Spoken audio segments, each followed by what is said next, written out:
Good morning, everyone. We're going to call this meeting to order. Today is Tuesday, January 20th, 2026. We are at the Town Hall. It is 9:02 a.m. All council members are present. Town manager, deputy town manager, town attorney, and town clerk. If you'll please rise for the invocation, followed by the Pledge of Allegiance. As we gather here to make decisions that affect our citizens and island, we ask that you lift your heads, open your eyes, and open your hearts. Our most serious duty is to look to the community we share, the examples we make, and the legacies we leave. That should be our greatest, most courageous, and noble intention. Amen. Amen. I pledge Pledge allegiance to the flag of the United States of America and to the republic for which it stands, one nation, under God, indivisible, with liberty and justice for all.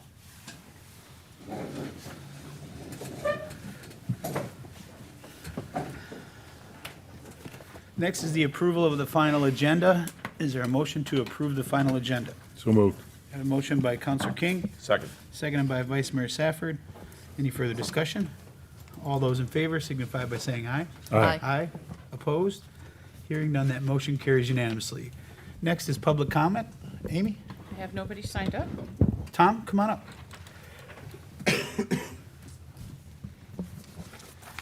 Hi, I'm Tom Brady, candidate for town council.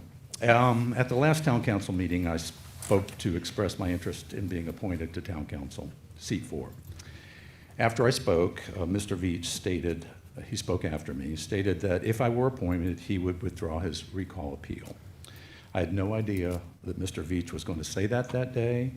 I spoke to him after the meeting to gain an understanding of why he said that. And I think my understanding of what he wanted to do was provide clarity to the town on his plan should the recall happen. And the offer was not mine to make or rescind. And I don't know how that offer could be binding in any case. But I do believe he did it in good faith. I put this explanation on my Facebook page, but then I realized that none of you for certain read my Facebook page, so that's why I'm here today, is to say that same thing. And I did send an email to the town manager asking for clarification on the point that was the root cause behind this issue. And the town manager checked it with the town attorney, and the response I got was, we will cross that bridge when we get to it. Maybe that wasn't the right phrase, but we'll deal with that issue when we get to it. So I think the issue from Mr. Veach's perspective is still outstanding. To be clear, I did not offer, request, or agree to anything, and I don't think that eliminates me from being a candidate for office, which apparently there's some saying out there that says that this, in fact, bears on me, and I don't think it does. So I appreciate you listening to my comments. I think I'm actually the most boring candidate ever. I have been married once to my sweetheart when I met when I was 16 years old. I own one house. It's on the island. I'm a full-time resident. I'm committed to the residents and voters of this island, and I wish that you would consider me seriously for this position. Thank you. Thank you, Tom. Anyone else? Seeing none, we'll close public comment. Local achievements and recognitions. Councilor Link? I just want to say hey on the women's club this weekend. Do they ever fail us? Good job, as always. Vice Mayor Safford? Yeah, I want to echo that. I mean, it's fantastic how all these events that we cherish are getting bigger and bigger and better and better. And kudos, Mary, and your team. It was a fantastic event. Yeah. Councilor King? Just a couple quick ones. MRF, the Marine and Environmental Resource Task Force, thanks for the planting of the gumbo limbo tree in honor of Florida's Arbor Day. I know Chair Dave Nussbaum, who's here and probably be speaking a little bit later, was kind of behind the celebration idea. Chad Schutz was very much involved in making it happen, and thanks to the town manager and all the others who took part. Also want to express my condolences as well as deepest sympathies to State Representative Adam Botana and family on the loss of their patriarch, Omar Botana, who passed away on January 10th. His service is this Friday afternoon. Thank you, John. Well, you guys covered mine. I echo John's comments. Very well said for Representative Botana and their unexpected loss to their father. Women's Club did a great job. Sorry I couldn't be there. I missed it. It's the first time I've ever missed it. So I'm hearing about it from from my wife, as you can imagine. And welcome back, John King, to the dais with your tan and everything. Thanks, sir. All right. Moving on, advisory committee items, reports, and appointments. Dave, you want to come up and say something?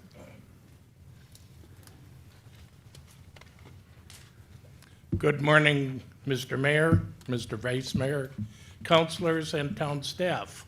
For the record, I'm Dave Nussbaum, Chairman of the MRF Committee, and I'm here to report to the council on our last meeting.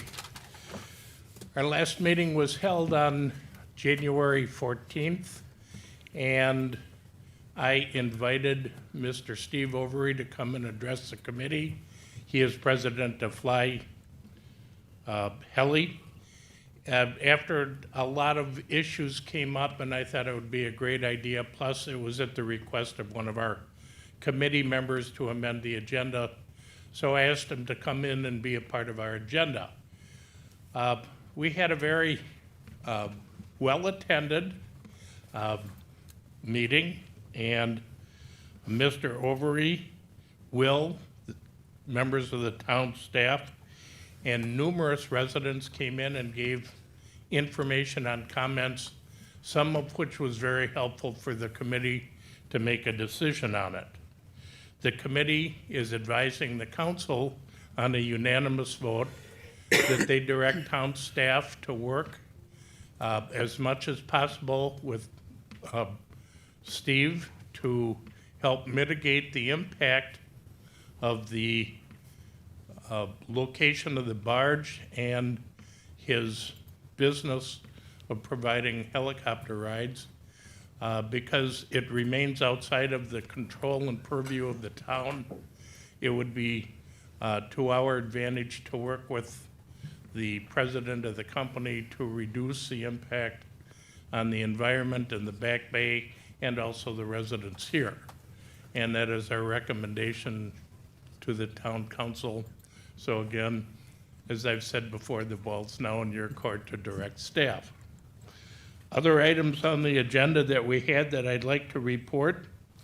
We were following the direction with Mayor Allers. I had a meeting with him. And in the comp plan, we've been tasked with a couple of things. First is to investigate the water taxi. And I'm here to advise the council that the MRF committee will be taking public comment on desires and wishes and wants and don't wants of a proposed taxi service ferry. We can be an excellent sounding board for the town and provide information back to the town so that it will help you in making the decision. Secondly, according to per the comp plan, we are also charged with developing an ecotourism base for the town. So I have charged our committee members to begin putting a list together of those areas in the town that can qualify as an ecotourism act, something as simple as sitting on the beach, but going through and going on a walk around in Matanzas Pass. And we're going to spend a lot of time on this. We're going to be very slow, very deliberate, but we hope when we get done it will be something that will enhance not only Fort Myers Beach, but reflect on the plant, wildlife, and birds in a way that the tourists can see them, utilize it without leaving an impact. Finally, in recognition of Arbor Day and the efforts of Chad, we had an Arbor Day planting tree with a gumbo limbo at the Blue Gem. It was very well attended. Plants were given out. Town manager Will gave a great speech. I wish you had all been there to hear it. It almost brought a tear to my eye. But seriously, it was a very, very well-attended event. And we were all very proud to be a part. Hopefully, next year, we can make Arbor Day an even bigger and better celebration. And that is also in our plans for 2026, going into 2027. And finally, the Murph Award was given to the Garden Club for their donation for the trees that were given out to residents during Arbor Day. So that is my report, and I look forward to seeing you in the future for an even more detailed report. Are there any questions? Rebecca, any questions for Dave? None. Scott? No, great job as always, Dave. John? Nothing. Dave, I just want to commend you. I did make a Facebook post, but I watched that meeting, and it was encouraging to see what Murph Committee did, the community did, what staff did, and having discussions with the owner of the Fly Heli to try to come to a resolution that everybody could meet. And I think that was the epitome of how talks should go on this island. That's how people should interact. Not argumenting, but trying to find a solution that everybody can live with. And I thought you guys did a great job of driving that discussion. And again, I think the commenters did a great job offering suggestions. And I think Steve, the owner of the company, was open and listening. And hopefully we can come to a resolution that everybody can work with, if there is a resolution that everybody can work with. So good job. Thanks, Dave. Thank you very much. Is there anyone else from any other committee? I don't see anyone out there. Next is the approval of the minutes from the town council meeting from January 5th, 2026. Is there a motion to approve those minutes? Move to approve. Second. Motion by Counselor King, seconded by Vice Mayor Safford. Any further discussion? All those in favor signify by saying aye. Aye. Opposed? Hearing none, that motion carries unanimously. Next is the consent agenda with nothing on it.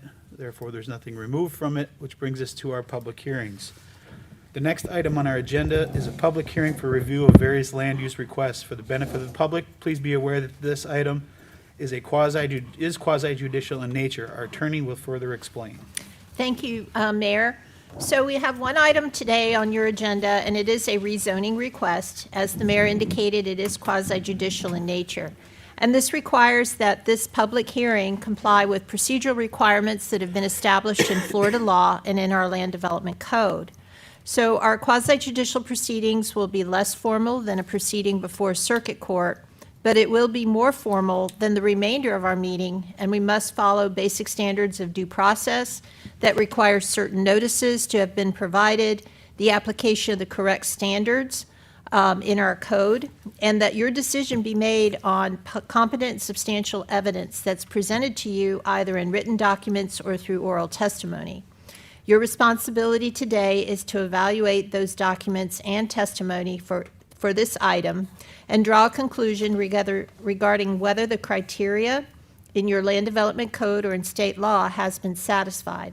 So speculation or opinion that's not based on competent facts should not be legally or cannot be legally considered by you in evaluating the agenda item.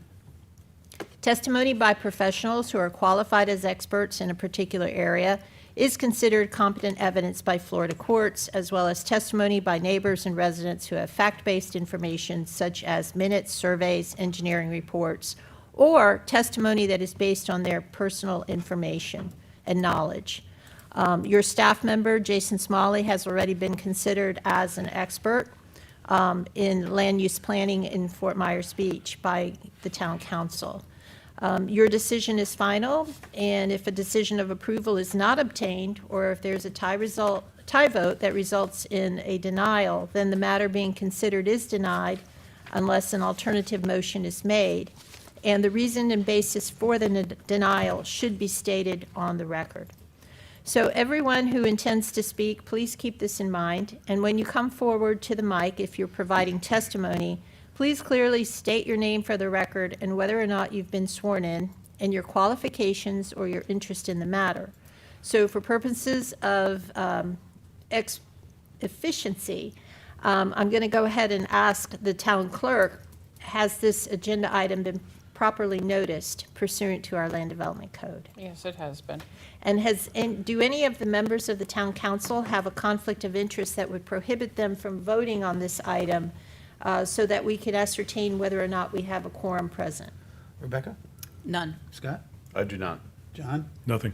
I just want to clarify, my wife is on the board, but I do not stand to benefit financially in any way from this agenda item. Do I need to Okay. recuse myself?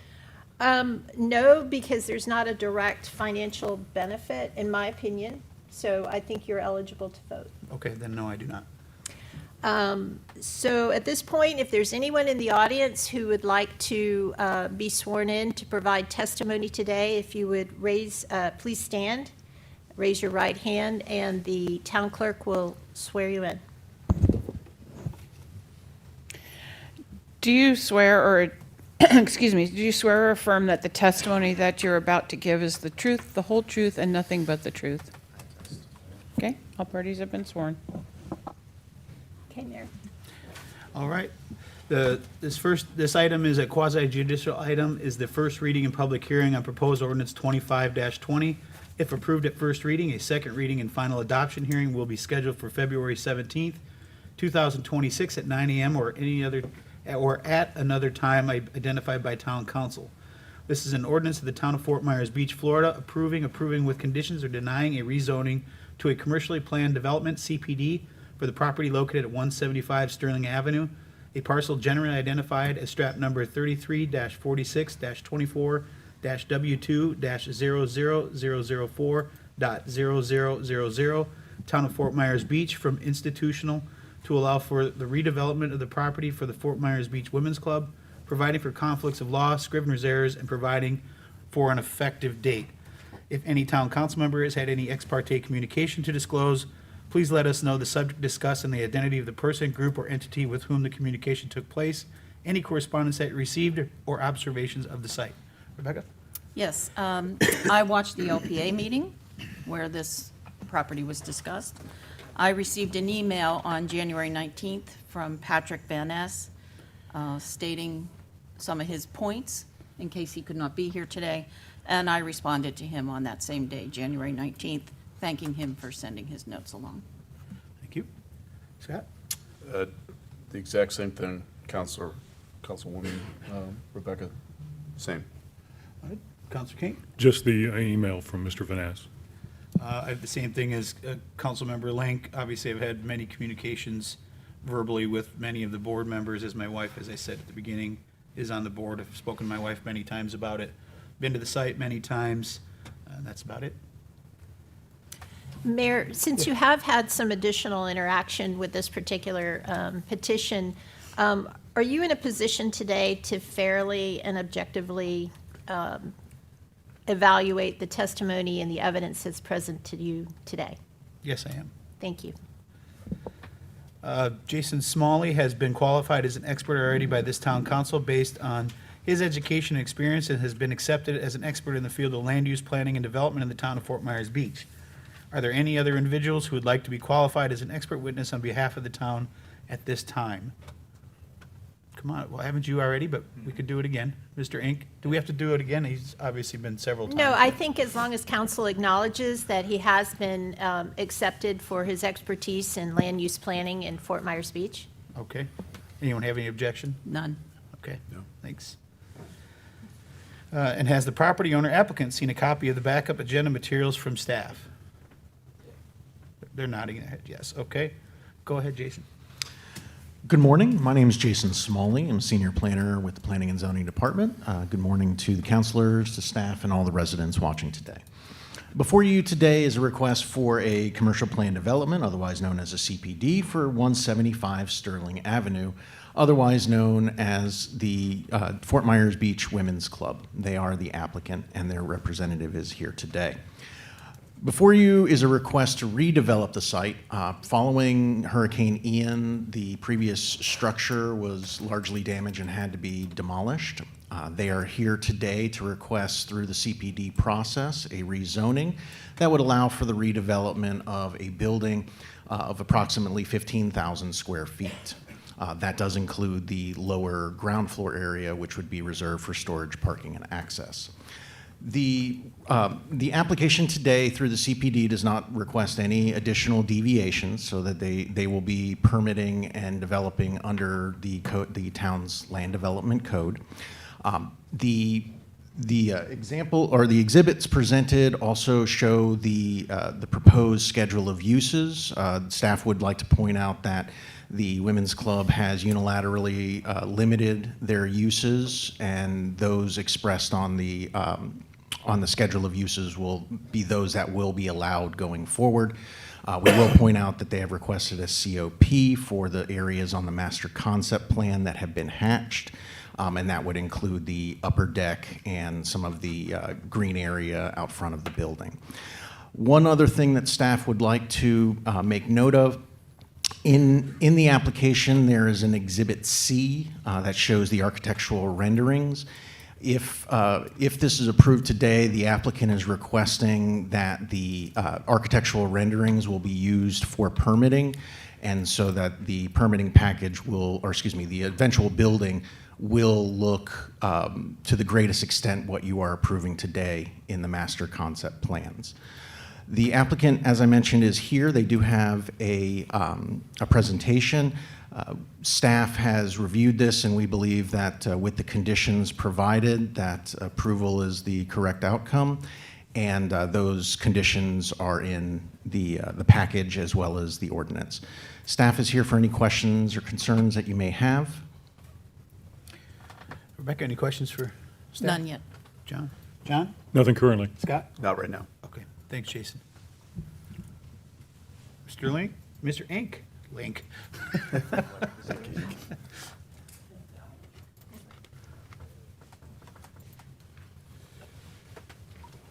You got to turn that one on. Just press. There you go. Good morning. Good morning. Mayor, Vice Mayor, council, staff. It's always a pleasure to come to Fort Myers Beach and work through projects, especially ones that we believe is as simple as this one. We're here today to talk about the Fort Myers Beach Women's Club, which is at 175 Sterling Avenue. You're all familiar with it. It's been there for 60 years. The structure was an old schoolhouse, which unfortunately was demolished. So it gives the opportunity to open a second chapter and to do something a little bit different. And of that, in my presentation, I'd like to introduce the team members. The owner-developer, Fort Myers Beach Women's Clubs. We're represented by a couple members back there, Mary Torgerson and others. Myself, Inc. Engineering, James Inc. and Associates. I've been deemed an expert before the town and continuing in that unless objected to. And the architecture is Albert D'Ambrose from Studio AD, who came up with this wonderful, wonderful building. What we're doing today is to allow the rebuild of the Fort Myers Beach Women's Club.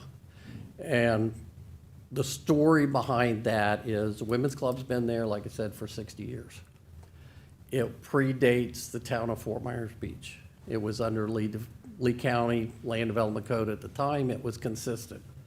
When the beach incorporated, they created their comprehensive plan and they created their land development code. When they created their land development code, they created a zoning districts. They put it in institutional, which on the face of it sounds good for what's there and the mosquito control next door. And they were allowed to operate. We came in with this and we wanted to rebuild, and we found out that in the original drafting of the land development code of the zoning districts, membership organization use, which is what the Women's Club is not in institutional zoning district. It has cultural facilities, it has schools, it has EMS, it has theater, but it doesn't have membership organization. Membership organization is listed over in retail for who knows why, but for some reason why. And in such a district, because you know in table 34.3, it's got the limited and the open and the restricted. It's such that we cannot use the membership organizations. So we needed to bring that use into this piece of property. The easiest way to do it is through the commercial plan development, which we are doing today, because that allows us to write our own specific schedule of uses. It allows us to write our own property development regulations, and it creates and crafts this facility in what's there. So that's why we're here doing this. We would have had to do, if it was allowable, we still would have had to do a special exception or something along that lines for the requested consumption on premises. So we would have been doing a public hearing. So it was easy to elevate it up to a CPD to really craft something that is specific for this use. So that's why we're here, the two things, membership organization and the COPD. So what our request statement is for you to consider the advancement of this to the second public hearing to rezone from institutional conventional zoning to a commercial plan development as we listed here. And what I'm gonna do, I'm gonna walk you through the introduction to the property, the design, request analysis, though it might be abbreviated some ways where we walk through the policies of the comp plan that were there. Jason Smalley did his excellent presentation that they've already looked at it and we're consistent with everything. And then we'll talk about the finding and conclusions, and then we'll have questions and move on to public hearing, the public process. If I may, just quickly, I see that you saved some trees from the LPA meeting. Are those, Those are them. copies? Would you like a copy? I would love one, yes. Okay, well, I will pass them out. Thank you. I kind of thought about it. It's something that I usually do in case technology doesn't work out. But I will pass them out with, if it's okay. Okay.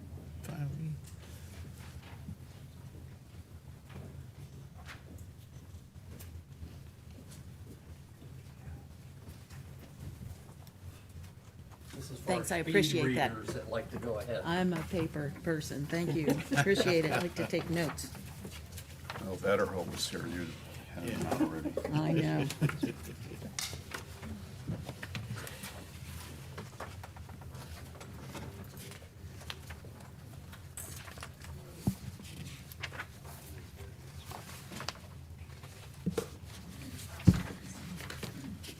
Thank you.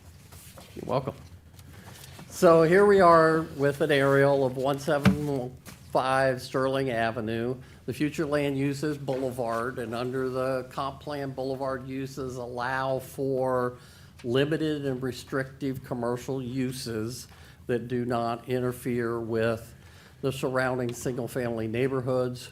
Right out of the box, we feel like this has been here for 60 years. There hasn't been any problems. We wish to continue it, and I think by the history, it proves that it is compatible with the neighborhood. Zoning district, as I mentioned before, institutional, we got 1.35 acres.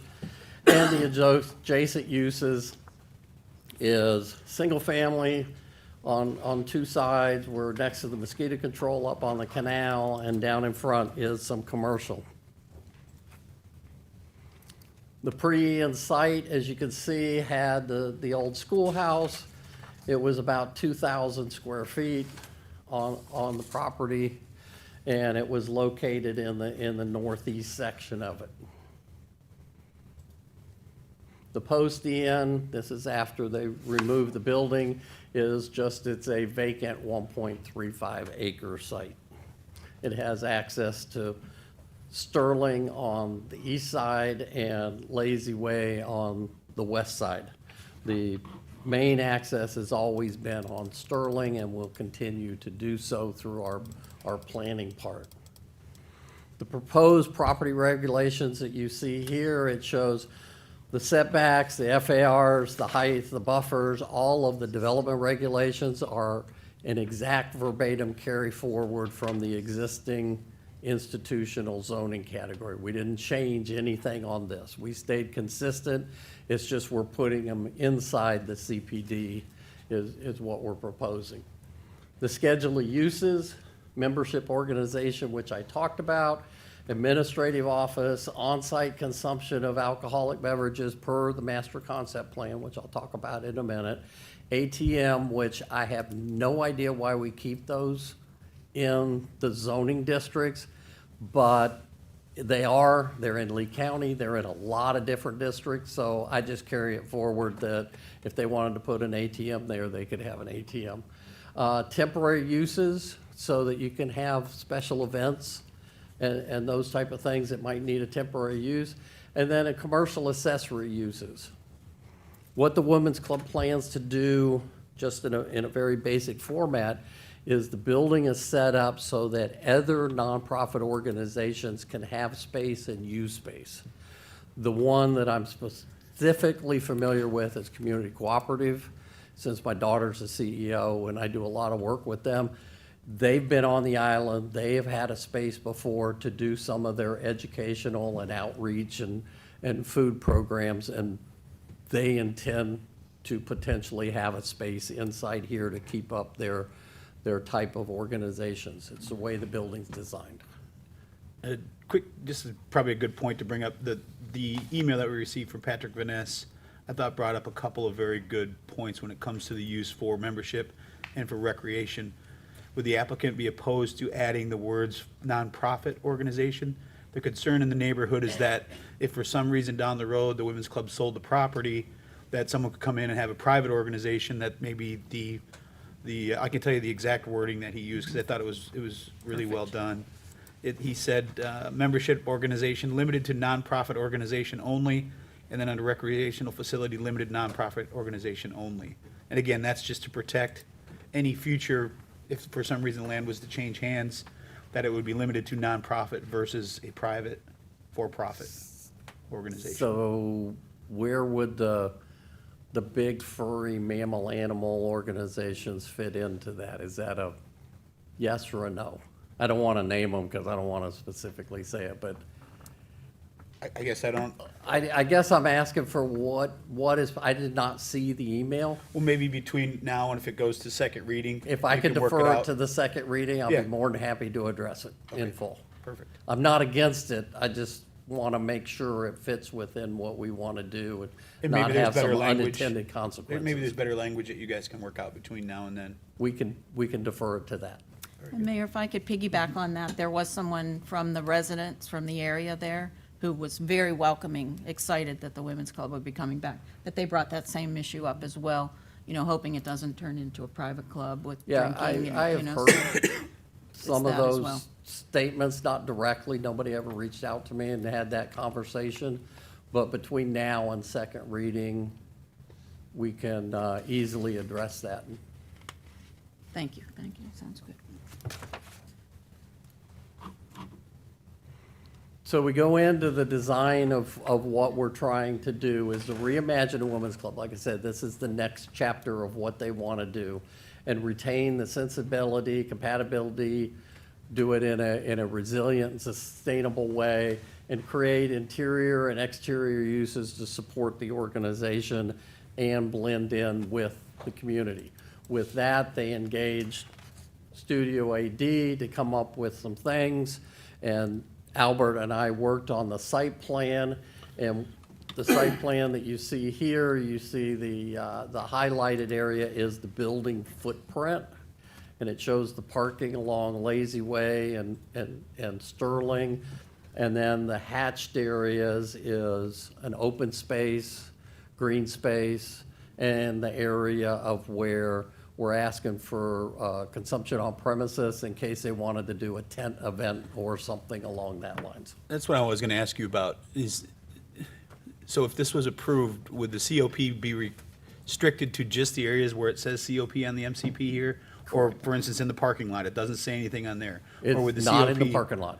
The idea behind it and the philosophy behind it is we're using the parking lot and the landscaping of the parking lot to provide additional buffers to the outside community and to contain the event right in that specific green area.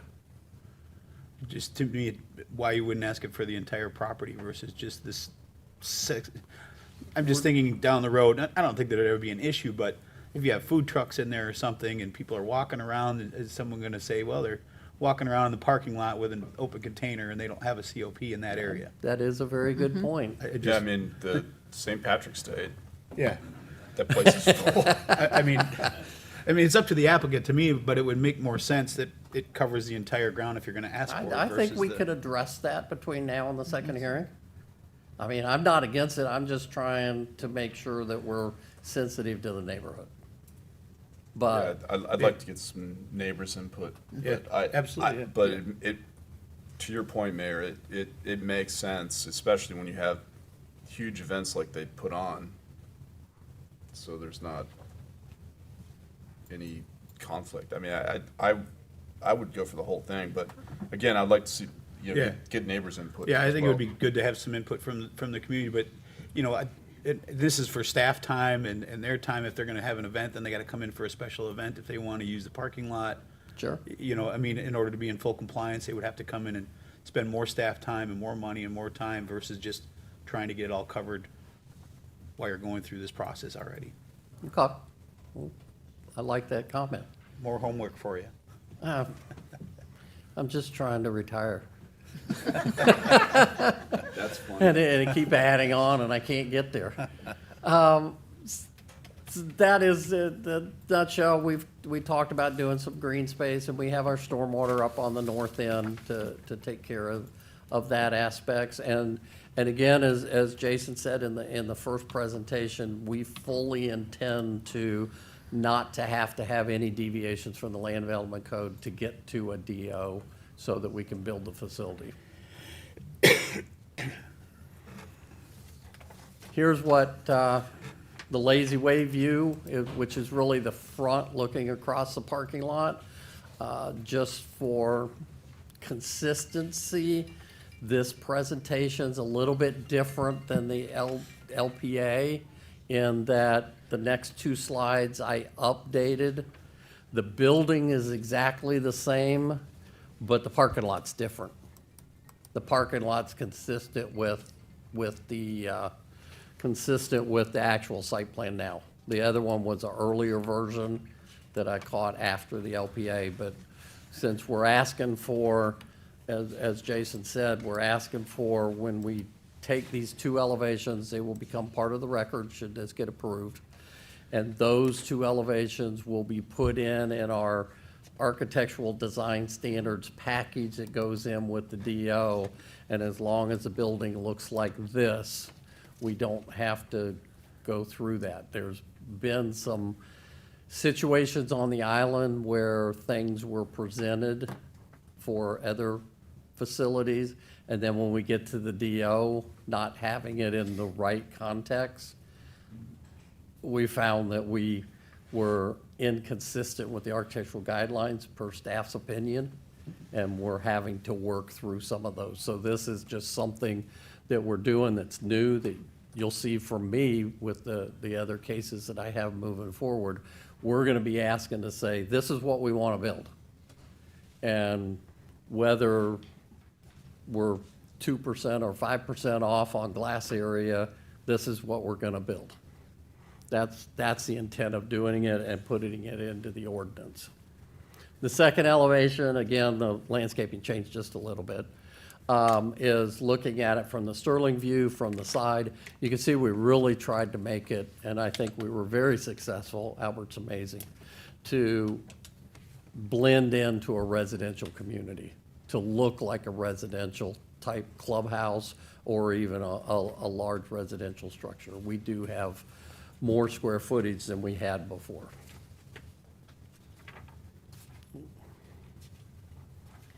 If I can stop you before you go ahead, this was one area, when I was reviewing the packet, it starts here with phasing Plan B. I could not find A, so I'm not sure if it was just A A. is not appropriate. This is a reprint out of the Land Development Code, and A is just not appropriate. Just making sure I wasn't I'm not missing even sure something. what it is. Thank but you. It would, that's the reason it's missing is, this request analysis is we just took out the areas of what we had to show to be compliant. And the phasing plan was the first one. We're doing this as a single phase. The comprehensive plan compliance, that we look through here is, You know, we're increasing the side streets, we're increasing the small town character, we're creating more of that beach look that everybody's looking for, especially inside a residential community, that there's a lot of single-family homes that are around here. The town shall protect the neighborhoods and the commercial activities. This is a existing use, in my opinion. It's just transitioning to a little bit different redeveloped use. We're consistent with 4A7, the Estero Bay benefits, because we did not have a stormwater management system on site. We will have a storm management system now, consistent with the land development code that they require.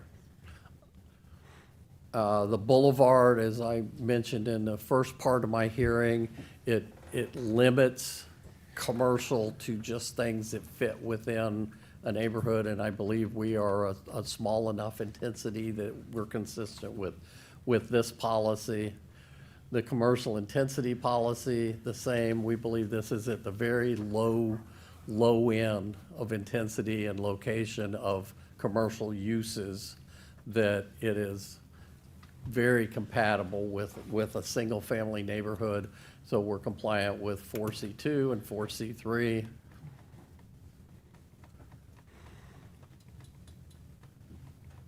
The level of services, the traffic-wise, there will be a traffic impact statement that will be part of the development order that will be analyzed by staff to show that we will not be an undue burden to the local street network that we do at that point, and all of those provisions that I don't expect, but turn lanes and this and that and the other will all be analyzed at the development order stage.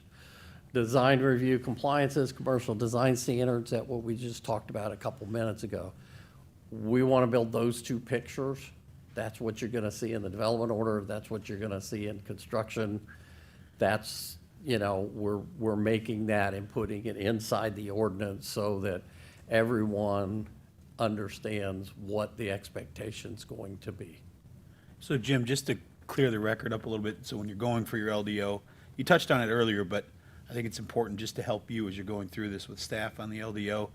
So on packet page 50, you have a rendering of what the parking lot and the layout would look like. That is not correct.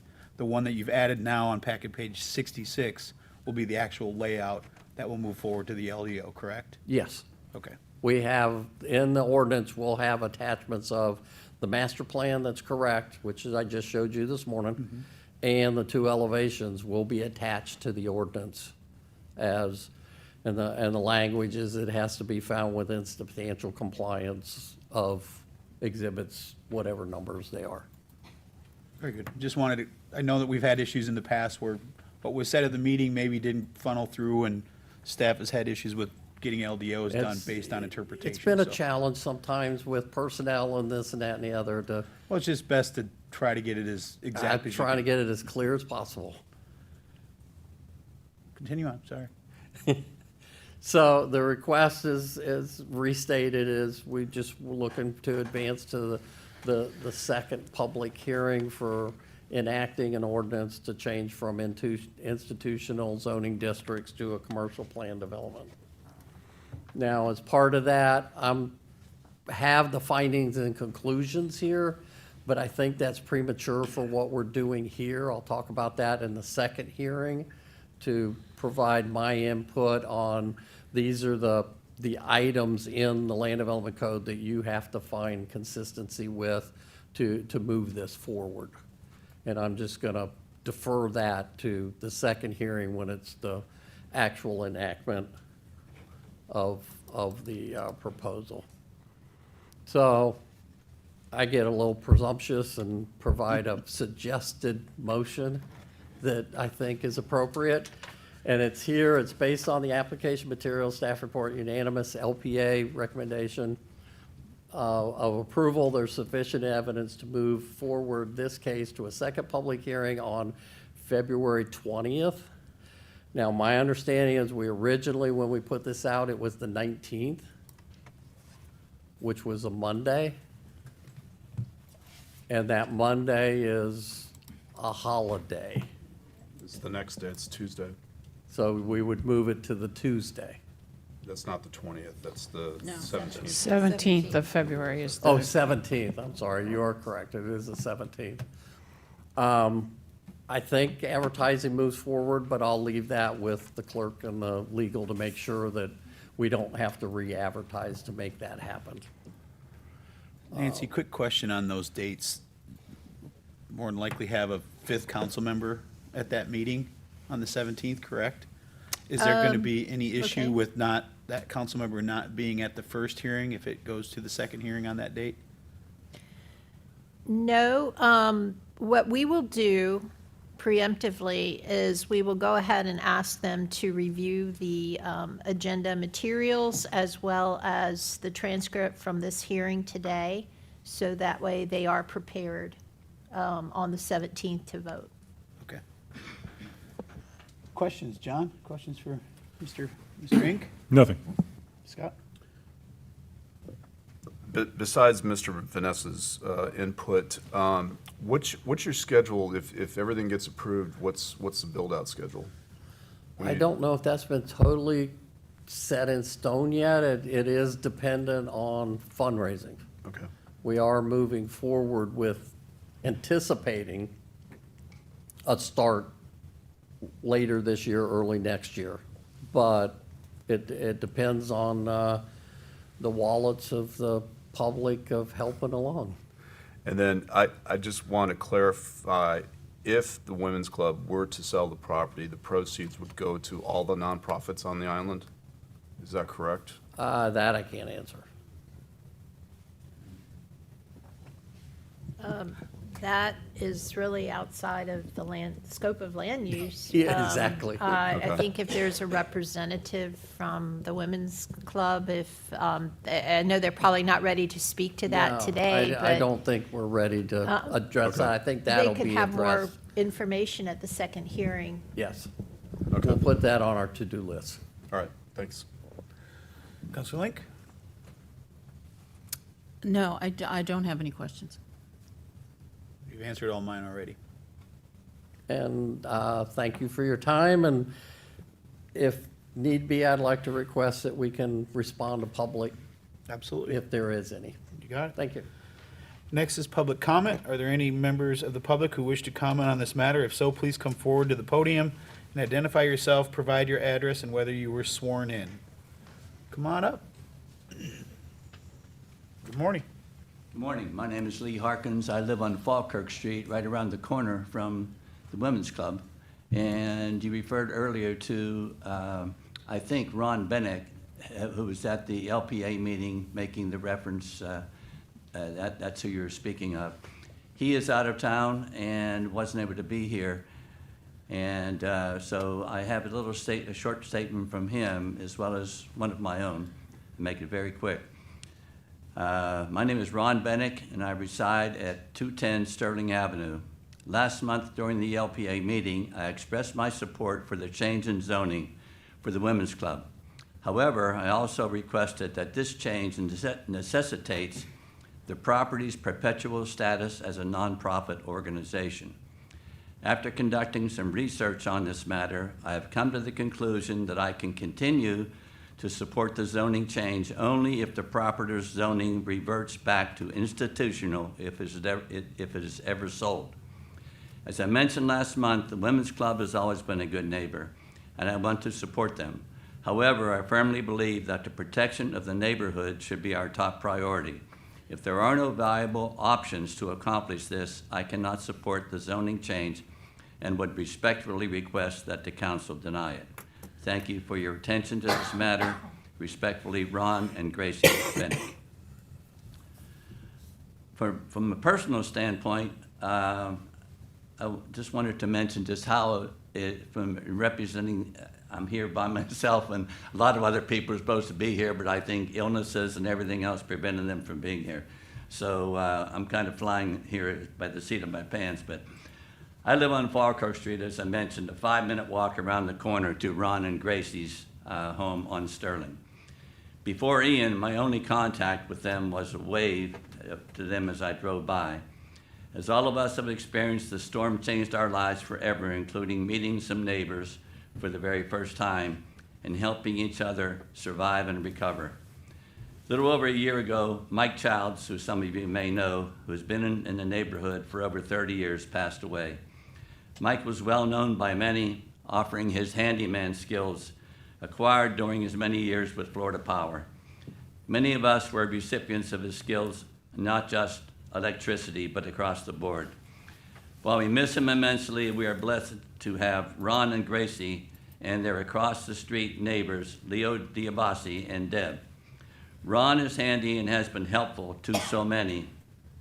He and Gracie host annual Halloween and New Year's Eve parties, and Leo and Deb are the go-to folks that have impromptu get-togethers, including karaoke, which is run by Ron, where we have been able to take a break from the daily grind, laugh, and make fools of ourselves.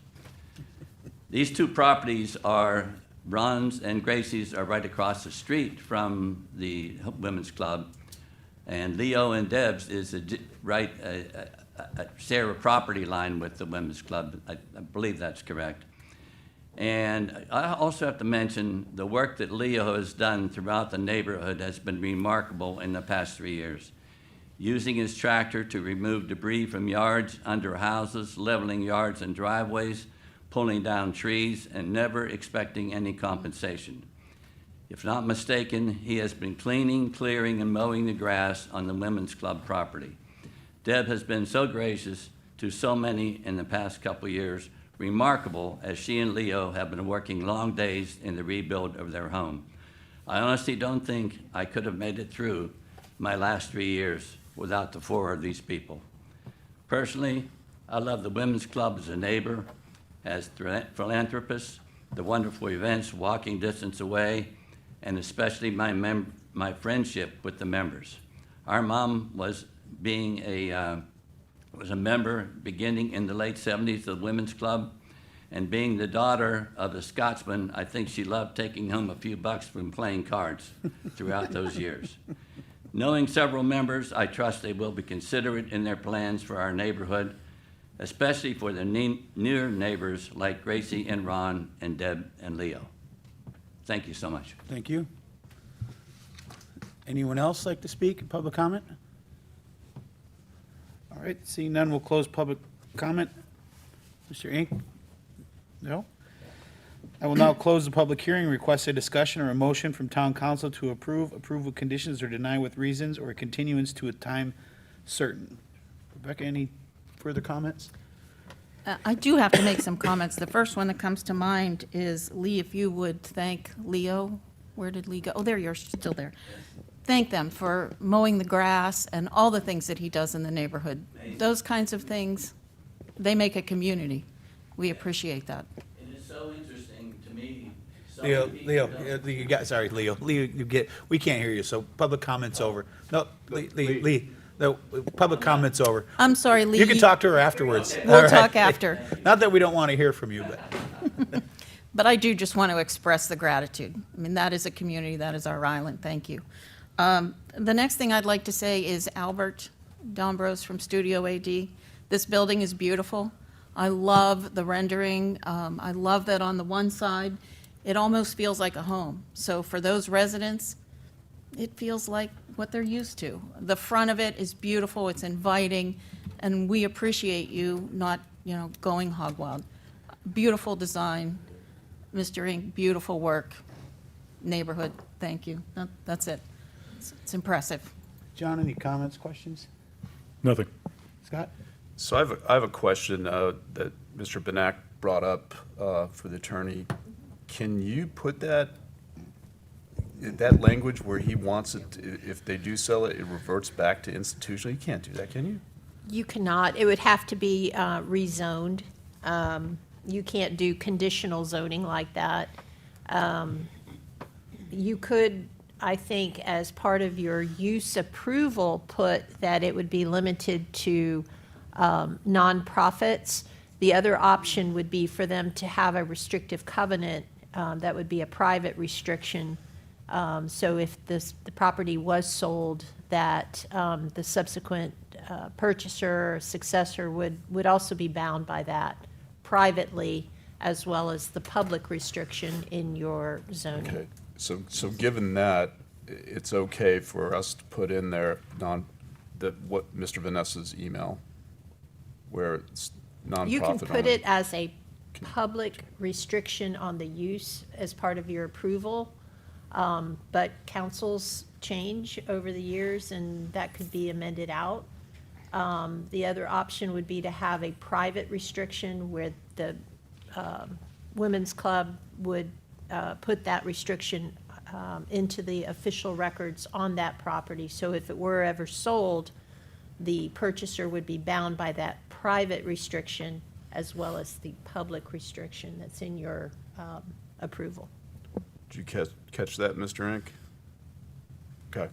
And I'm comfortable with allowing the applicant to work with staff for what, I think you understand the direction, just whatever that, because I think Mr. Inc. raised a very valid point, that the wording's gonna have to be right to both fit what the community wants and what Mr. Bennett was saying and what the women's club want to achieve. I doubt that they have any thoughts of ever selling the property, but I understand the concern from the neighborhood, and I'm okay with you guys working with staff to come up with the second reading to be able to put forward that hopefully will ease anybody's concerns in the neighborhood of it becoming some, nightclub down the road.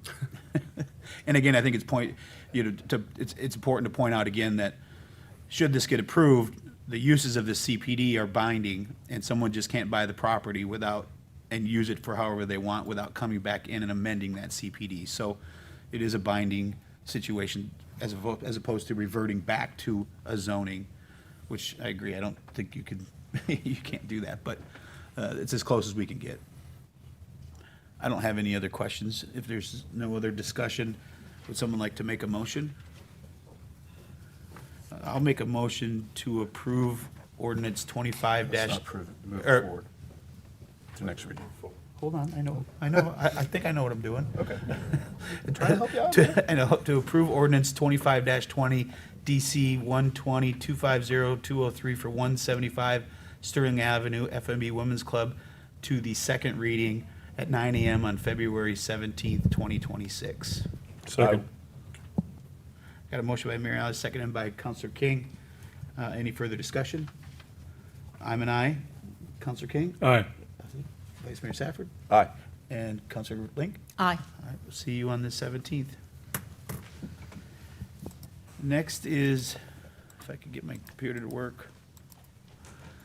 This is a legislative item, is the first reading and public hearing on proposed ordinance 26-01. If approved at first reading, a second reading and final adoption hearing will be scheduled for February 17th, 2026 at 9 a.m. or at another time identified by town council. An ordinance of the town of Fort Myers Beach, Florida, amending section 2-19, compensation of chapter 2, administration of the Code of Ordinance of Fort Myers Beach, Florida, to 1, allow town council members and the mayor to be paid as provided in the town charter, and to voluntarily waive receipt of a salary as authorized by the charter or benefits associated with their service on the town council, and 2, reaffirm that town council members and the mayor may be reimbursed for reasonable and necessary expenses incurred in the performance of official town duties, subject to applicable law, the town charter, and adopted town and town council policies and procedures, providing for codification, severability, conflicts of law, and an effective date. Will or Nancy?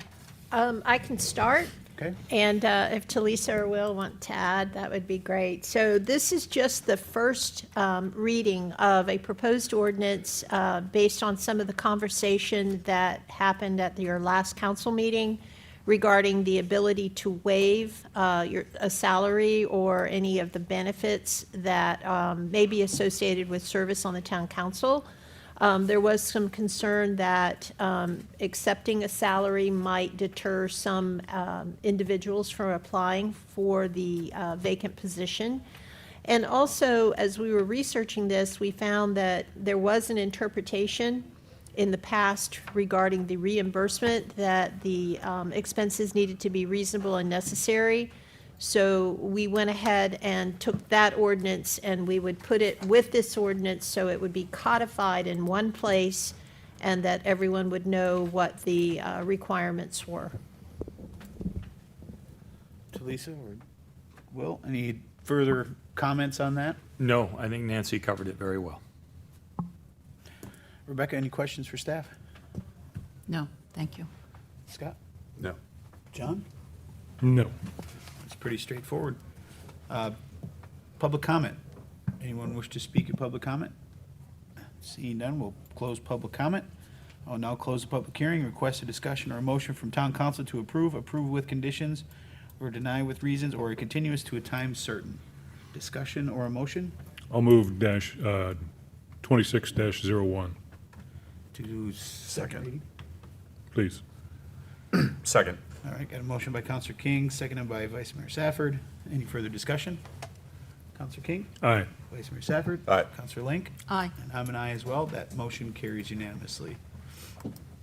We do not have anything on the administrative agenda. Final public comment? Tom? No? Or we'll close final public comment. Town manager items. Good morning, Mr. Mayor, Vice Mayor, councilors. Just a few items for today. First of all, before I forget, a good point to discuss or to ask for a decision or guidance from the council on would be with council member, Vice Mayor Adderholt's retirement and no longer a member of the council. We need a counselor to be designated as the main point of contact for the ad hoc committee for the Fort Myers Beach Elementary School ILA, and also just as the main point of contact for parents and residents about Fort Myers Beach Elementary information from a town perspective. Previously, it was Jim Adderholt. I know that the mayor has been significantly involved, with discussions with similar residents and parents, but just need a recommendation and maybe a decision. I don't know how we'll move forward with that, Nancy, if it requires a consent or if it's just, Well, I think an appointment, reappointing or selecting someone, I think is appropriate. Will, could you clarify for me, is that ad hoc group meeting during the negotiations? Or? No, it's not meeting during the negotiation. Okay, so it's really just a point of A contact. point of contact, yeah. So that way the time commitment or the responsibility at this point is kind of on hold. Correct. I'll be happy to do it if no one else has any objections. I have been involved with it for quite a while on all the levels, as well as the former vice mayor. So if anybody doesn't have an objection, I'll be happy to do it. I think it'd be great for consistency, so thank you. Yeah, ditto. Agree. All right. Thank you, Okay. Mayor. Thank you very much. And also, talking about the school, last Thursday, myself and the deputy town manager and the community development director walked through the school building one more time with a couple of our town contractors / engineers in our Rolodex of contractors. So we reached out to them to walk through with us to do a more detailed assessment of the structural needs and really needs that we would like them to come back to us with a report, which we should have in a couple to 3 weeks, of what potential costs, resources might be necessary if we were to take ownership of that building, if the town was interested, if the town council was interested in refurbishing or renovating that, or at least to give you a detailed analysis, detailed report, so you can really make an informed decision along those lines. So continuing forward with the guidance from the council before we're continuing that research, and it also help in follow-on discussions with the school district. So that happened last Thursday. We expect that report within the next few weeks, and I'll share with council as soon as I have it. We're continue working on a celebration event for the town's 30th anniversary, which just passed earlier this month, end of last month.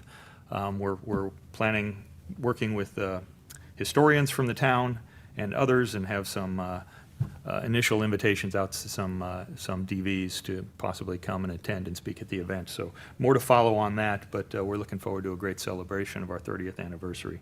We're going to try to tie in, Bayside Veterans Park all the way up to Times Square, and make it a community engagement type event as well, and definitely including the ladies who used to give out cupcakes, or who have given out cupcakes at many of the previous celebrations. So we've been in contact with some of them as well.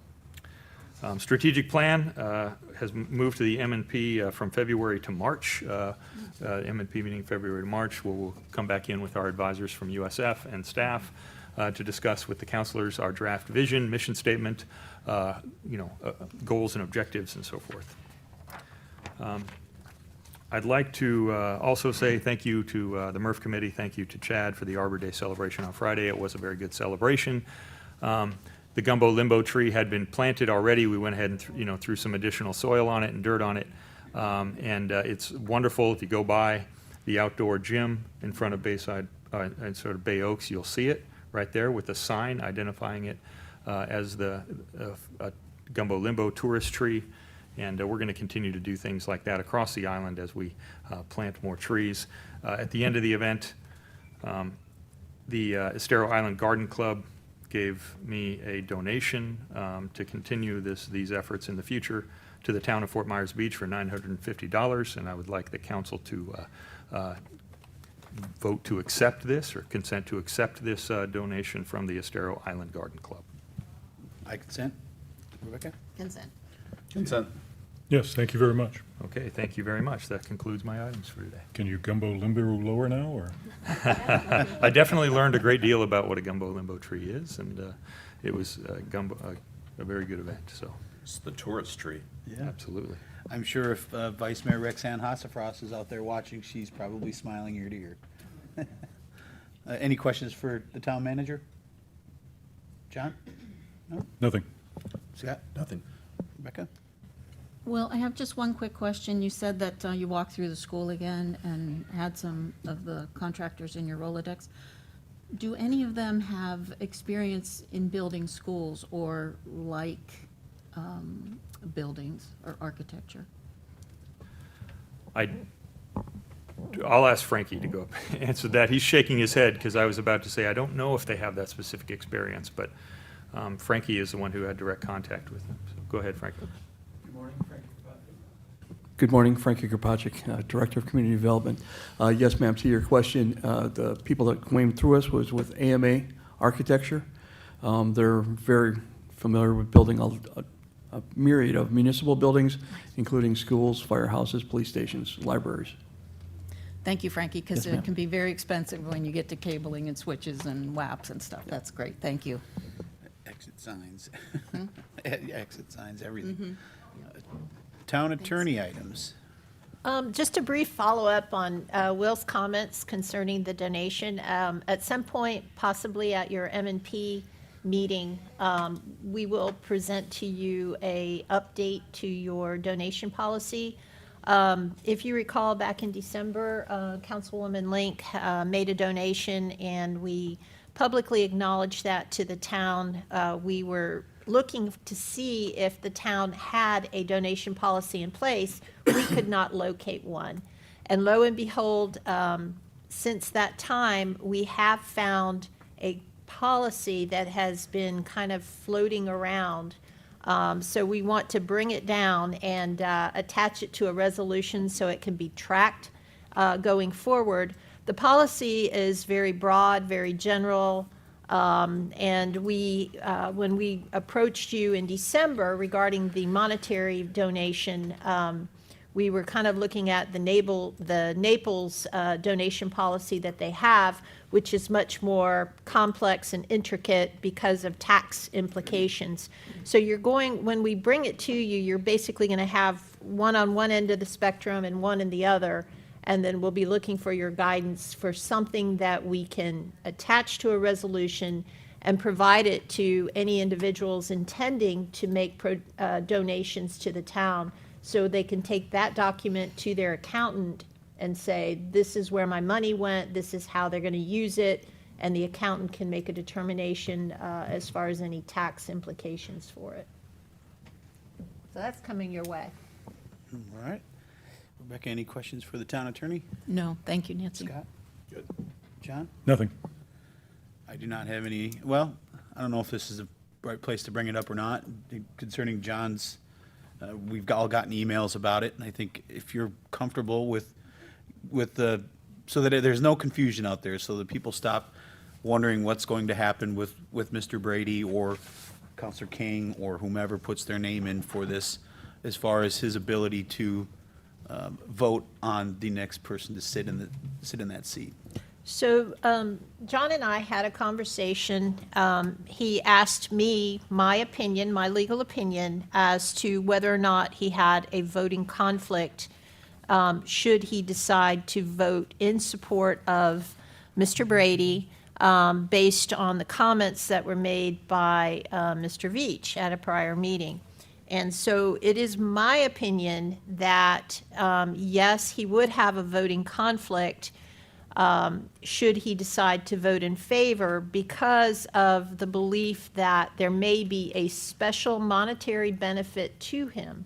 Because at this time, there is a pending appeal, and in the event that that appeal, he loses the appeal, or wait a minute, I think I have this reversed. It's Mr. Veach that has the appeal.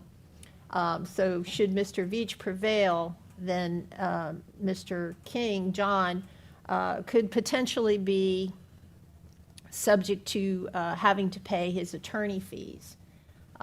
If the decision stands, then the town is the one that would be responsible for payment of those fees. So he definitely has a monetary interest in that vote, and for that reason, it is my opinion that he does have a voting conflict should he decide to vote for Mr. Brady. So I serve as the town attorney.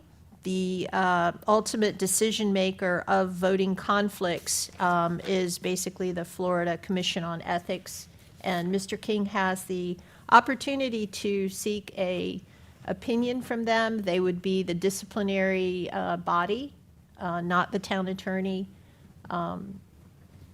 regarding that issue. Okay, I don't know if that cleared it up or not, but May? I guess my next question would be then, is that specific to Mr. Brady, or would it be to anyone then that would apply for that seat?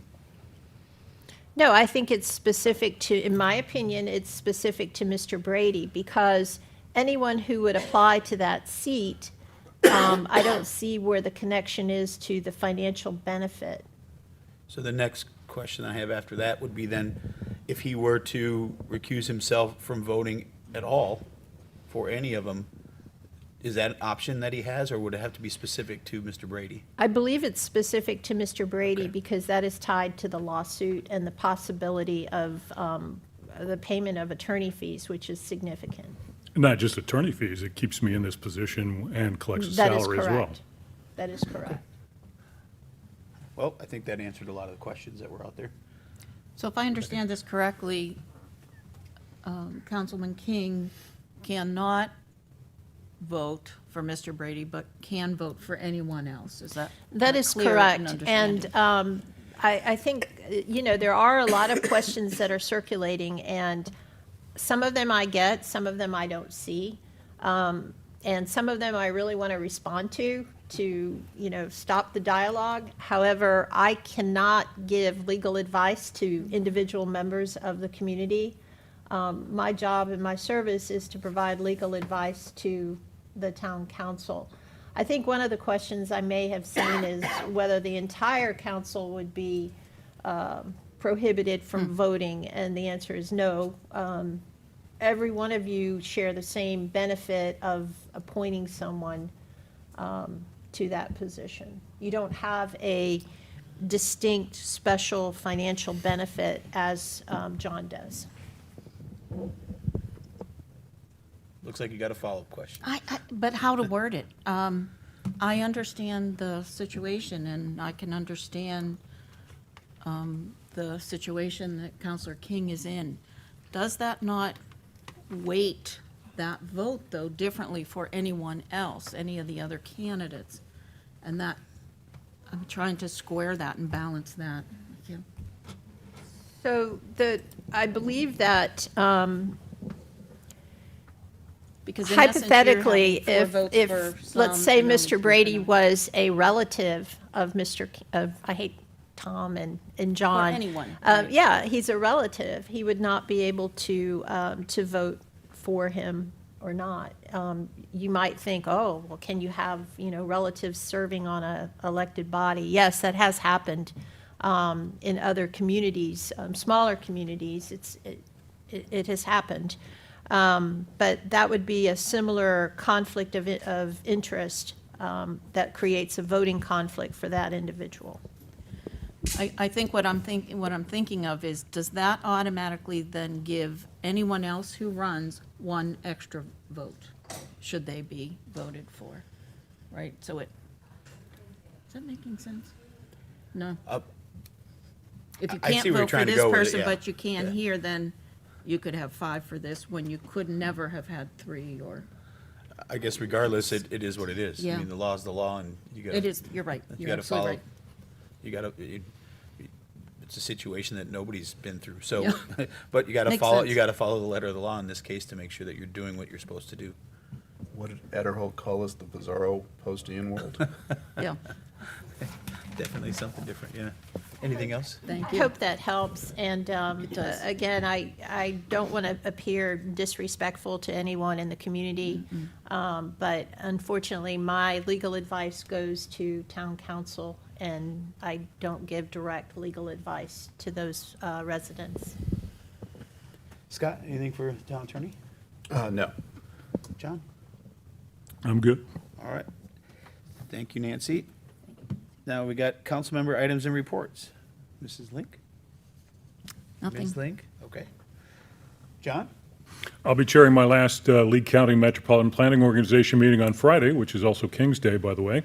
The big agenda issue will be an increase in the sales tax for county road improvements. I'm not sure how the vote will break down.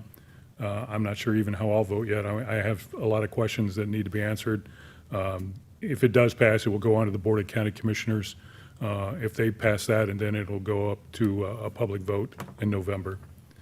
Also, I'll be in Tallahassee next week for a board meeting of the Florida League of Cities. There will be lobbying our local legislators on the Florida League of Cities issues, as well as issues I'll talk with the town manager with tomorrow about what they can help FMB with. And that's it. Scott? Yes, I have 3 items. We had a selection advisory committee meeting to choose a financial auditor, and that meeting went well. Unlike the CFP, College Football Board, we were pretty much unanimous in our selection, and we chose 1, 2, and 3 out of the 5, and we passed that on to the town manager, and it went well. The charter review is going great, great progress, great dialogue. Every meeting is like 2 hours, and we're moving forward. Our next meeting, and I encourage the public to attend, because we're talking about some hot topics. And that meeting is February 3rd. And then I'd like to give a final shout out. I apologize for not doing this at the start of the meeting, but we had a great groundbreaking for the cottages of Paradise Point, which is located down by Pink Shell. It is, I think if you guys all remember those cute little pink shell cottages, these new buildings are fantastic, and it's just speaks highly. It's a great representation of where Fort Myers Beach is going. These cottages are cute, but they're resilient. So if you have a chance to go down there, it's phenomenal. So that's all I have. All right, I do not have anything else. Everything I was going to talk about has already been covered, so. John? Well, just quickly, I'll keep in mind that I want to go back to my little grass shack in Kealaku, Hawaii, where the Humu Humu Nuku Nuku Apo'a go swimming by. Everybody, where the Humu Humu Nuku Nuku Apo'a go swimming by. Bye, as in goodbye, move to adjourn. Any objection? None.